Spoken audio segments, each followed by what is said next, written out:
Bueno, para mí es un honor poder presentar a Raquel Irigoyen. Ella, como saben, es abogada de la Pontificia Universidad Católica del Perú, doctora en Derecho de la Universidad de Barcelona, máster en Sistema Penal y Problemas Sociales de la Universidad de Barcelona, entre otros. Y ella nos va a hablar en su ponencia sobre los derechos humanos y debates actuales de los derechos de los pueblos indígenas en América Latina. Buenos días nuevamente con todas y todos.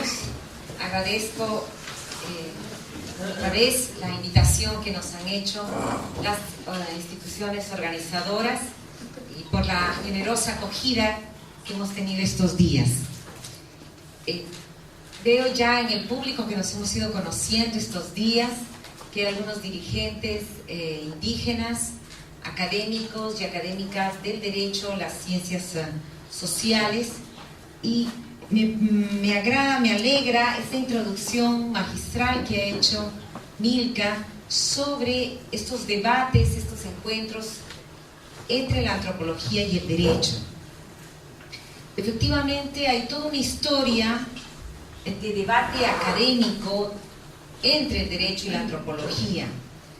Y creo que en este momento se han abierto nuevos debates que Milka presentaba a través de este método dialógico, porque hay un debate desde dentro de la academia y uno de los retos más grandes es el debate entre saberes, entre los saberes de distintos pueblos.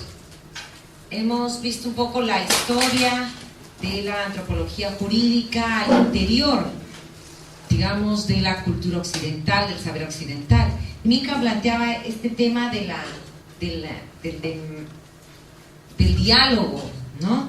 Del método dialógico, cómo los propios pueblos originarios también tienen su historia y sus esfuerzos para entender el colonialismo, su mirada para plantear cómo superar el colonialismo. Entonces, creo que en este momento uno de los grandes esfuerzos que tenemos que hacer es no solamente cómo dialogamos entre el derecho y la antropología, sino cómo dialogamos entre pueblos. Y yo aquí quisiera ubicar justamente los retos de los derechos de los pueblos indígenas en Chile y en la región. En estos pocos minutos, obviamente, no voy a pretender cubrir este pretencioso título, pero sí dar algunas pautas.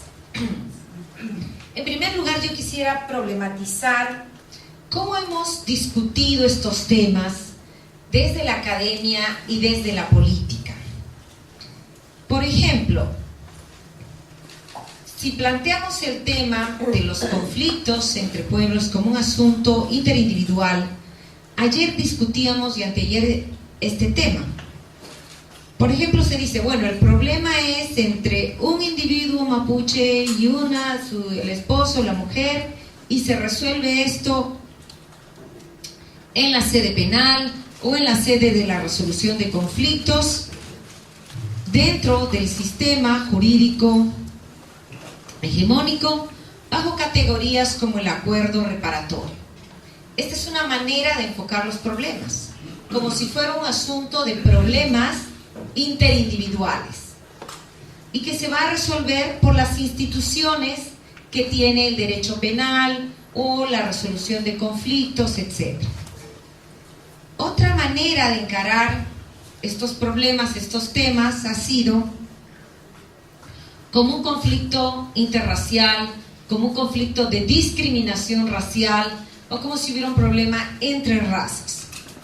Y frente a esto ha habido toda una campaña y una política de respuesta y unas teorías que han ido desde el entendimiento de las razas, de tratar de entender las razas, hasta decir no existen las razas y hay que combatir el racismo, pero como si fuera un problema racial. También ha habido toda otra manera de tratar de entender los conflictos desde la perspectiva de las culturas. Sobre todo en los 80s se ha dicho, bueno, lo que hay es un conflicto entre culturas, entre maneras de ver el mundo, lo cual es cierto. La pregunta es si solamente se trata de un problema de diferencia cultural. ¿Por qué? Porque inclusive lo podemos ver como esto no solo en el debate antropológico, sino también en el debate jurídico. El enfocar el problema como un problema entre culturas nos lleva a ver simplemente el tema, bueno, ¿cuál es la diferencia cultural? Y esto trasladado al derecho ha dado lugar a que, por ejemplo, magistrados de la Corte Constitucional de Colombia digan, bueno, el problema aquí es la diferencia entre culturas.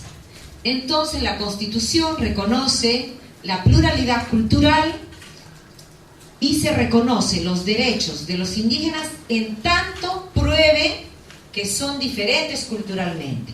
Y a mayor autonomía, a mayor mantenimiento, a mayor conservación de la cultura diferente, se les reconoce mayores derechos. Entonces los indígenas tienen que probar que usan plumas, que son diferentes, que son exóticos, y si no son exóticos, ya no tienen derechos. Y muchos jueces en sentencias han dicho, usa jean, usa computadora, ya no tiene derechos indígenas. Leyes, por ejemplo, la ley peruana de la consulta previa, que se ha dado hace poquito, hace un par de años, le incorporaron unos artículos que no están en la Constitución, que dice que tienen que probar que tiene una vida distinta, un estilo de vida distinto. Estas son las perversiones de un enfoque exclusivamente multiculturalista.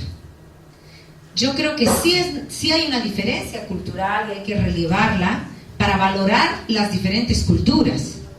Pero de ahí a reducir el tema a un problema de culturas, o es más, exigir una supuesta diferencia cultural para reconocer derechos, nos lleva a esta perversidad.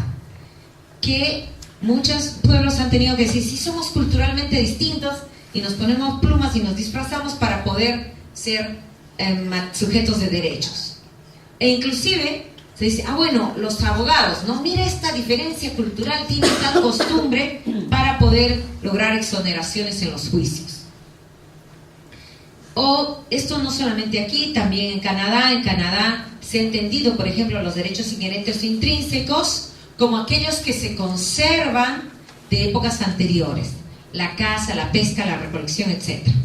Entonces, por ejemplo, pueblos que querían poner casinos como en Estados Unidos porque vieron que ahí se ganaba plata, se han dicho, no, eso no es algo inherente, eso no es un derecho intrínseco o inherente, porque eso es algo nuevo. Lo inherente, lo intrínseco es lo antiguo. Esta idea de la conservación y del indio de museo. Entonces, este enfoque de la cultura puede haber llevado a estas perversiones. Otro enfoque ha sido el del pluralismo jurídico. Entonces, en los 80s era la diversidad cultural, que como digo, tiene el pro de haber diferenciado el tema de la cultura de lo racial, pero ha tenido también estas perversiones. El otro enfoque fue decir, bueno, no solamente hay un problema de diferencia cultural, de códigos culturales, sino de poder, ¿no? Como decía María Teresa Sierra. Y este enfoque del poder nos lleva a decir, bueno, aquí hay un conflicto entre autoridades, entre sistemas normativos. ¿Quién produce las normas? ¿Quién produce la autoridad? ¿Quién resuelve los conflictos con autoridad de cosa juzgada y que nadie más lo revisa? Entonces, aquí ya, sobre todo en los 90s y a partir de la ratificación del convenio 169 de la OIT, sobre todo las constituciones, y esto se traduce en el derecho, se hacen los reconocimientos del pluralismo jurídico. Y aquí se produce un nuevo reto tanto para el derecho como para la antropología, pero también para los pueblos. ¿Por qué? Porque hasta antes de los reconocimientos constitucionales, el pluralismo jurídico era estudiado en la antropología jurídica. Es decir, como una realidad. El pueblo mapuche, el pueblo ayánica, tiene sus normas, sus autoridades y tienen sus sistemas normativos. Entonces, las y los antropólogos y las y los abogados que teníamos interés en la antropología, teníamos que hacer estudios de campo para ver sus sistemas normativos y analizar en la vida empírica, esa coexistencia de sistemas. Pero el derecho oficial, estatal, positivo, solo llamaba derecho al que estaba en la Constitución y a los demás les llamaba costumbres. Con el reconocimiento constitucional hay un reconocimiento positivo en el derecho oficial de la coexistencia de estos sistemas jurídicos. ¿Eso qué significa? Un reto para las y los abogados, porque ahora ya no solamente hay que estudiar desde la empiria que existen estos sistemas, sino que el derecho oficial, el derecho constitucional, el derecho internacional, el derecho civil, el derecho penal, tributario, laboral, todo el sistema jurídico se pluraliza. Y aquí hay un déficit desde el derecho de crear una doctrina pluralista del derecho. Casi todas las facultades de derecho siguen enseñando teoría monista del derecho. Y dicen lo otro será, es algo romántico, es algo antropológico, sociológico. No. A ver cuántos abogados y abogadas hay en esta sala, si pueden levantar la mano. A ver, en la teoría del derecho, ¿les han enseñado una teoría pluralista del derecho o una teoría monista del derecho? Monista, todavía no nos hemos puesto al día. Hay que desarrollar una teoría pluralista y generar un sentido común pluralista. Esto no es subversión ni es algo por fuera del derecho, ya es teoría jurídica. Y a ver, antropólogas y antropólogos, ¿cuántos ya han estudiado? A ver, levanten la mano de los de ciencias sociales. ¿Y cuántos ya han estudiado el pluralismo jurídico, por ejemplo, desde la antropología? ¿Alguno que otro? También aquí hay un déficit. Levanten la mano, por favor, no dejen mal acá al profesor. No, si ya robaron. Y es más, creo que Mirka no me dejará mentir, que a veces pasa que antropólogos o antropólogas que están trabajando antropología jurídica se encuentran con abogados que no se han enterado que ya hay un reconocimiento jurídico del pluralismo y de los sistemas jurídicos. Pero me ha ocurrido también como abogada que me he encontrado con sociólogos, antropólogos o antropólogas que defienden un concepto de Estado monista y creen todavía que el Estado no ha reconocido el pluralismo. Entonces es increíble cómo todavía efectivamente falta un entendimiento de esto. Pero además esto abre otro reto, porque hasta antes los pueblos originarios defendían sus sistemas desde planteamientos políticos y podían entrar en relaciones de coordinación o sobre todo de confrontación con las autoridades ordinarias, los jueces, los fiscales. Ahora hemos pasado a otro escenario. El escenario en el que las organizaciones indígenas pueden legítimamente decir, un momentito, ya Perú, Bolivia, Chile, Ecuador, como Estado, han ratificado instrumentos internacionales, son parte del sistema interamericano que reconoce la pluralidad de culturas, de pueblos, de sistemas jurídicos. Y nosotros entramos en relación de coordinación entre sistemas. Es otra situación. Ahora, en algunos países los pueblos han participado en esos procesos de reforma normativa o de reforma inclusive constitucional. A ver, aquí en Chile, yo vine el 2007 y me reuní aquí con las organizaciones Lafkenche y con otras organizaciones y estaban en el empeño de la ratificación del convenio. Aquí hay algunas organizaciones indígenas. ¿Promovieron la ratificación del convenio, sí o no? Sí. Entonces, estaban de acuerdo con esa propuesta. No se llegó en Chile a hacer reforma constitucional, pero algunas organizaciones, al menos con las que yo me entrevisté, estaban en ese esfuerzo de la ratificación del convenio. ¿Por qué? Porque el convenio reconoce a los pueblos el control de sus propias instituciones y de su modelo de desarrollo, que era más en la línea de las demandas indígenas. Pero habría que ver que esto plantea un nuevo desarrollo hasta de habilidades, podríamos decir así. Que las y los jueces ya no tienen a los indígenas como clientes de su sistema, sino que tienen que entrar en relación de autoridad a autoridad. Y este es un nuevo chip mental que todavía es difícil de cambiar. En países como Colombia, que la Constitución cambió el 91 y se ratificó el convenio en ese mismo año, Perú el 93, también las dos cosas, todavía a los jueces y a las juezas les cuesta entender que tienen igual autoridad que las autoridades indígenas.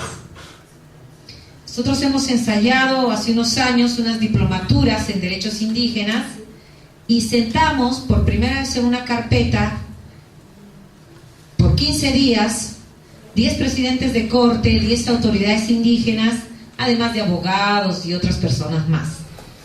Al principio, claro, los presidentes de corte a un lado, las autoridades de indígenas al otro, porque les costaba entender a estos presidentes de corte que según la Constitución tenían la misma autoridad que las autoridades indígenas. Ellos decían, pero ¿cómo puede ser? Si uno, por ejemplo, decía, yo he estudiado maestría, doctorado, ¿cómo voy a tener la misma autoridad que alguien que tiene tercero de primaria?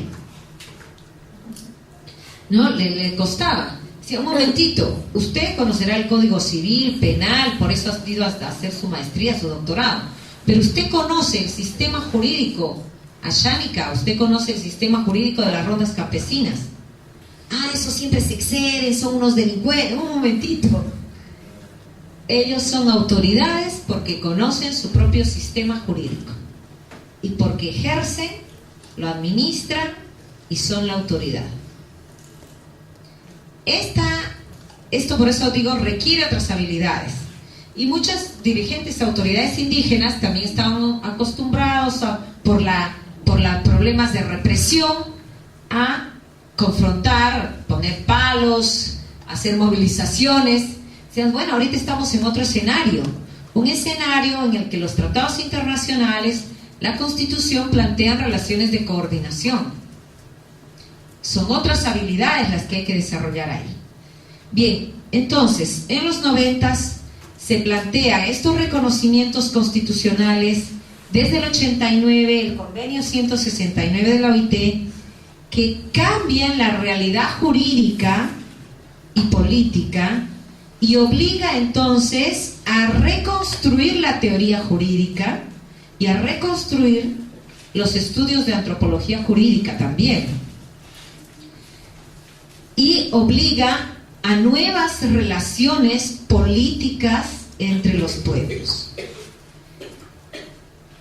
Pero hay otro asunto más de fondo también, que esto visibilizó que no solamente había un pluralismo cultural, político y jurídico, sino que había un conflicto entre pueblos, entre visiones de desarrollo de estos pueblos y la autopercepción de estos pueblos, ya no solo como comunidades o como etnias, sino como pueblos con libre determinación. Y aquí se plantea, esto obliga también a una mirada epistemológica, axiológica y política distintas. Por ejemplo, los conflictos que ahora vivimos de presencia de actividades de megaproyectos, actividades extractivas en territorios indígenas, levantamientos, conflictos, quemas, muertos y heridos, depende de cómo los analicemos, como un conflicto interracial, como un conflicto meramente entre culturas o como una herencia de un inacabado colonialismo, como la herencia de un conflicto entre pueblos que han sufrido invasión colonial, invasión republicana, y que hasta la actualidad se traduce en una falta de reconocimiento de pueblos con libre determinación. Si se enfoca el problema, es que son unos subversivos o unos terroristas, ¿se podrá solucionar de fondo el problema? ¿Ustedes qué creen? Si se define el problema como un problema penal de terrorismo, hay que llamar a los jueces, a los fiscales y que los metan presos. ¿Eso habrá solucionado el problema o lo habrá incrementado? Probablemente habrá incrementado el problema y la violencia. Otra manera de enfocar el problema será diciendo más bien, un momentito, aquí hay pueblos en pugna y hay pueblos que se resisten a ser exterminados, a ser colonizados, a ser invadidos. Por lo tanto, esto nos obliga a replantear la visión del problema y nos obliga a replantear las soluciones. Ya en el siglo XXI ha habido estas nuevas respuestas desde el derecho internacional y desde el derecho constitucional en algunos países. Por ejemplo, decíamos, la Declaración de Naciones Unidas sobre los Derechos de los Pueblos Indígenas del 2007 ya reconocen la libre determinación de los pueblos y la igual dignidad de pueblos y culturas. La Constitución de Bolivia, por ejemplo, también ya reconoce la igual dignidad de pueblos. Por lo tanto, plantea la configuración del Estado como un Estado que se produce como un pacto de pueblos. Por eso hablan tanto la Constitución de Ecuador como la de Bolivia como estados plurinacionales. Pero estos pueblos no son comunidades subordinadas, sino son pueblos que tienen libre determinación. Y en su libre determinación es que deciden ser parte de los estados y tener marcos de autonomía interna dentro de sus territorios, pero también una participación esencial en los estados. Por lo tanto, ya no se habla tanto de estados que reconocen los derechos de los pueblos, sino de pueblos que participan en la configuración de los estados y que participan en la definición de los derechos humanos aplicables a todos, de las instituciones, de los estados y con formas de articulación democrática plural. Las bases normativas para este pacto de pueblos son ahora el propio Convenio 169 de la OIT, ratificado por Chile, la Declaración de Naciones Unidas sobre los Derechos de los Pueblos Indígenas, la jurisprudencia del sistema interamericano y todo el cuerpo de derechos de los pueblos indígenas actualmente existente y que es aplicable plenamente en Chile. Esto obliga también a bases teóricas nuevas. Decíamos el pluralismo cultural, que en un momento se habló de la multiculturalidad como la coexistencia de culturas. Ya hemos hablado de la perversión también de este concepto. El avance hacia la interculturalidad, pero habría que ver cómo se define y en qué contextos. El tema del pluralismo jurídico y cómo pasar de un pluralismo jurídico subordinado a un pluralismo jurídico paritario. Todavía está en el ADN de abogados, ¿no? Abogadas, juristas, un modelo de pluralismo subordinado. Está bien que se reconozcan las costumbres, pero que no afecten las leyes. Que nos recuerda la ley de Carlos V de 1555, ¿no? Que reconocía los usos y costumbres que no afecten la religión, las leyes coloniales. Todavía muchos juristas, muchos jueces, muchas sentencias siguen diciendo eso. Está bien, reconozcamos el derecho consuetudinario mientras no afecte la Constitución, valores superiores que definen los jueces. O reconozcamos las autoridades indígenas, pero con límites. O reconozcamos a los indígenas, pero ayer hablábamos esto, será CONADI y no los pueblos los que definen quiénes son indígenas. Entonces les dan unos certificados. ¿Quién es indígena? Aquí hay una usurpación de autoridad. CONADI está usurpando autoridad de los pueblos indígenas, les informo. Y creo que esto obliga a una nueva política y una revisión de la política de CONADI. Yo creo que en adelante CONADI debería de revisar sus políticas a la luz del convenio y la declaración. Recordemos que CONADI se crea en el 93. Todavía, pueden excusarse en eso, no había salido el convenio 169, la declaración, etc. Todavía Chile no lo había ratificado. Ya había salido en el 89, pero todavía Chile no. Ahora tienen la obligación de adecuación institucional. Así es que ahora ya pueden informar a sus superiores que es necesario hacer esta adecuación y efectivamente dejar de usurpar funciones que corresponden a los pueblos indígenas. Yo sinceramente les sugeriría aquí a los funcionarios de CONADI convocar a las autoridades indígenas y ponerse a trabajar en esta adecuación de políticas institucionales de CONADI para que sean acordes ya al convenio, la declaración y los estándares de la jurisprudencia de la Corte Interamericana. Entonces, en este pluralismo paritario y no subordinado, también es muy importante tener en cuenta las competencias y la jurisdicción. Como veíamos, discutíamos ayer, los grandes problemas que hay, porque la propia jurisdicción indígena no se puede encargar a veces ni de resolver problemas de violencia doméstica, etcétera. ¿Por qué? Porque esos problemas son secuestrados por la jurisdicción ordinaria. Y los abogados tienen que encontrar ahí unas ventanitas como los acuerdos reparatorios o qué sé yo, para poder meter y colar la costumbre indígena. Eso era antes de la ratificación del convenio. Pero con la ratificación del convenio ya no hay que encontrar esas ventanitas. Ya derechamente las y los abogados tienen que interponer habeas corpus y decir: un momentito, esto le corresponde a la jurisdicción indígena.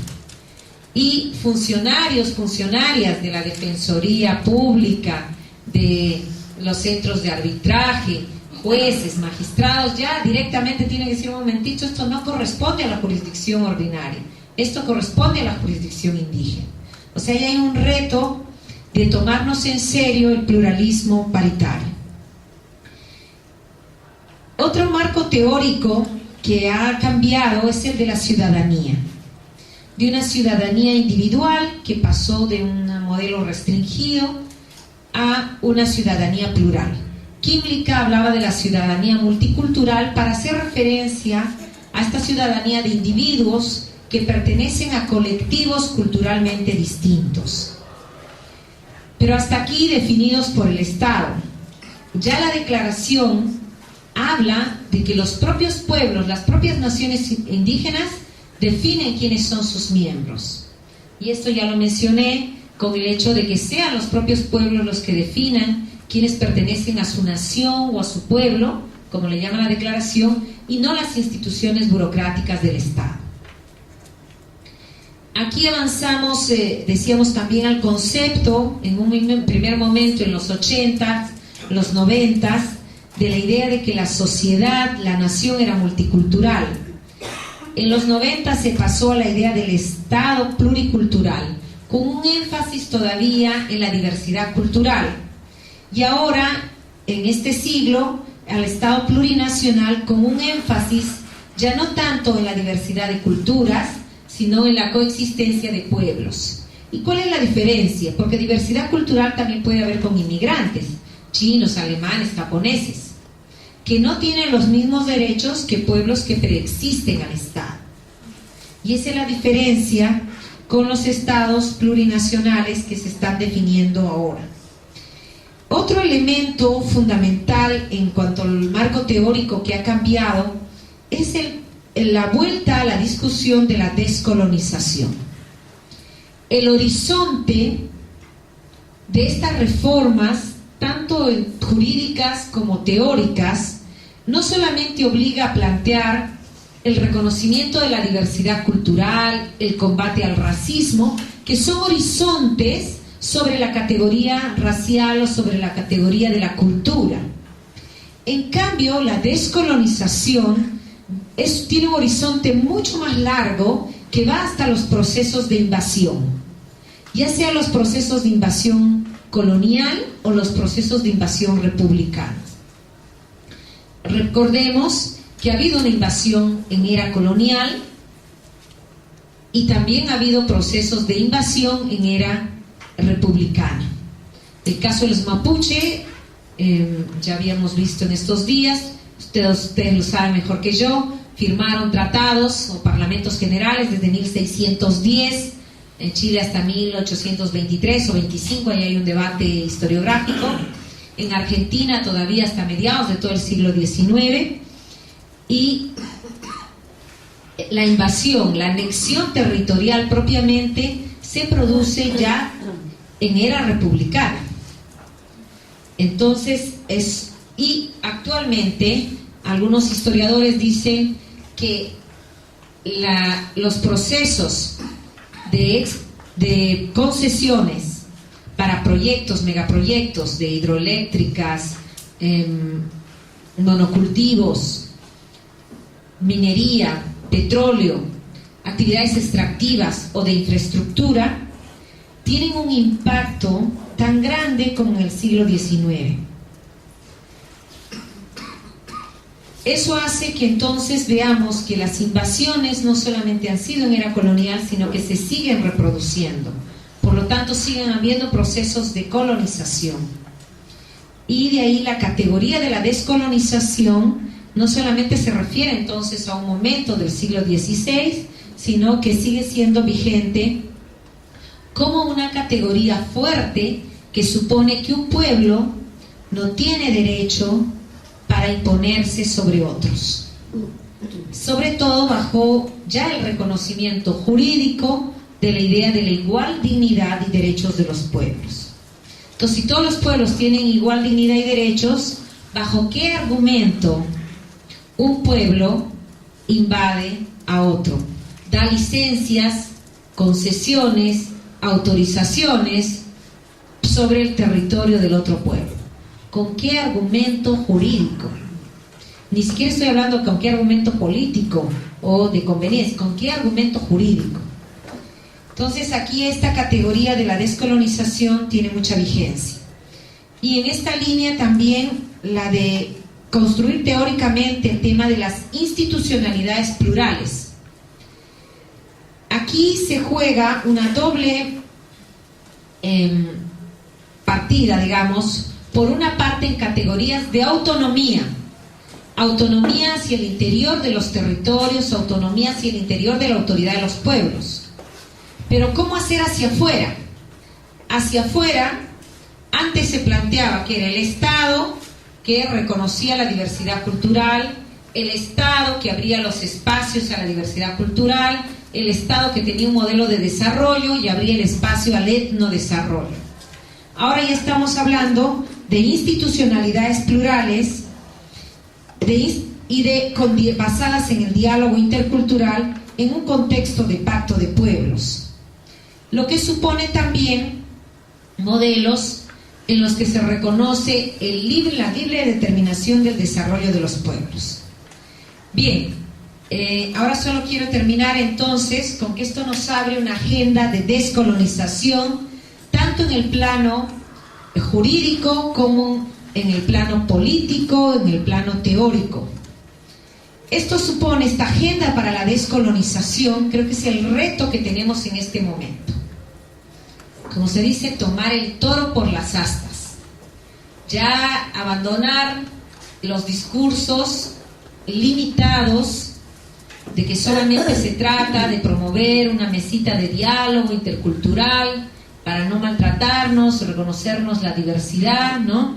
Que somos de diferentes colores. Ya eso tiene un alcance limitado.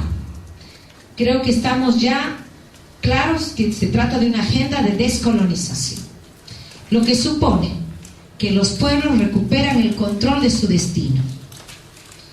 y esto exige una refundación de las relaciones entre el Estado y los pueblos, con participación de los pueblos como sujetos constituyentes. Esto significará una asamblea constituyente, eso lo definirán ustedes, pero lo que sí significa una actuación como sujetos constituyentes. El reconocimiento de la preexistencia de los pueblos originarios, que está en algunas constituciones y que valdría bien la pena que esté también aquí en todo su marco jurídico. El reconocimiento de los derechos según estándares internacionales. Y esos trucos y esas trampas, como la del Tribunal Constitucional, que diga, bueno, se reconoce el convenio, pero no en tanto implica que ceden derechos o atribuciones a los pueblos. Esas trampas jurídicas confunden a la gente. Y muchos abogados dicen, no, pero el tribunal lo ha limitado. No nos engañemos, eso no tiene eficacia jurídica alguna, pero sí tiene una eficacia política, porque muchos creen que en Chile no hay la plena vigencia del convenio o que en Chile no hay el pleno reconocimiento del pluralismo jurídico. Creo que ese tipo de trampas, ¿no?, ya están de más, y discúlpenme que lo diga con esta claridad y sin ningún tipo de diplomacia. Creo que eso no significa interferencia en asuntos extranjeros, que no me vayan a votar por eso, pero creo que sí, académicamente lo podemos decir. En el Perú existe el derecho a criticar sentencias, espero que eso se extienda hasta aquí, que efectivamente eso me parece una trampa, ¿no? O decir que se limita la jurisdicción o indígena porque el tribunal ha dicho tal cosa, eso no tiene validez jurídica. Entonces, yo creo que ya asumamos claramente que aquí en Chile rigen los estándares internacionales. El Estado chileno se ha sometido a la competencia de la Corte Interamericana desde el 91, si no me equivoco. A ver, los abogados. Desde el 91, y por lo tanto está sometido a las sentencias de la Corte Interamericana, por ejemplo, en materia de tierra, territorio, autonomía, consentimiento, el reconocimiento del derecho consuetudinario, los idiomas, etc. Esto significa que debe pasar a un pleno reconocimiento de los territorios indígenas y que de ninguna manera puede dar autorizaciones, concesiones de proyectos, megaproyectos, traslado poblacional, actividades extractivas, sin el consentimiento previo, libre e informado de los pueblos, como ahora establece la jurisprudencia de la Corte Interamericana. Y además debe garantizarse la participación a todo nivel y en todas las instancias del quehacer público de los pueblos indígenas. Esto incluye, por lo tanto, el pleno reconocimiento de la libre determinación de los territorios, de la participación, la consulta, el consentimiento, entre otras instituciones ya establecidas por el derecho internacional. Ello supone, por sintetizar, 3 retos. Un reto para la academia, para estos nuevos diálogos de derecho, de antropología, bajo estos nuevos marcos. Un reto para los actores políticos, para el Estado. El Estado ya no puede seguir funcionando con pluralismo jurídico subordinado, haciendo trampas jurídicas, sino encarar esta agenda de descolonización y desarrollar habilidades para entrar en relación con los sujetos indígenas de igual a igual. Y supone, en tercer lugar, un reto también para los pueblos indígenas, para tomarse en serio sus atribuciones y sus obligaciones. Sus atribuciones como pueblos, como sujetos con libre determinación, y sus obligaciones para desarrollar y fortalecer sus instituciones, para ejercer su autoridad y para entrar, si desean, en estas relaciones de diálogo intercultural paritario con el Estado. Estos son, entre otros, retos que nos abre el momento actual y en el que estamos todos comprometidos. Espero que estas palabras puedan haber servido para que entremos en estos diálogos desde nuevas miradas. Muchas gracias.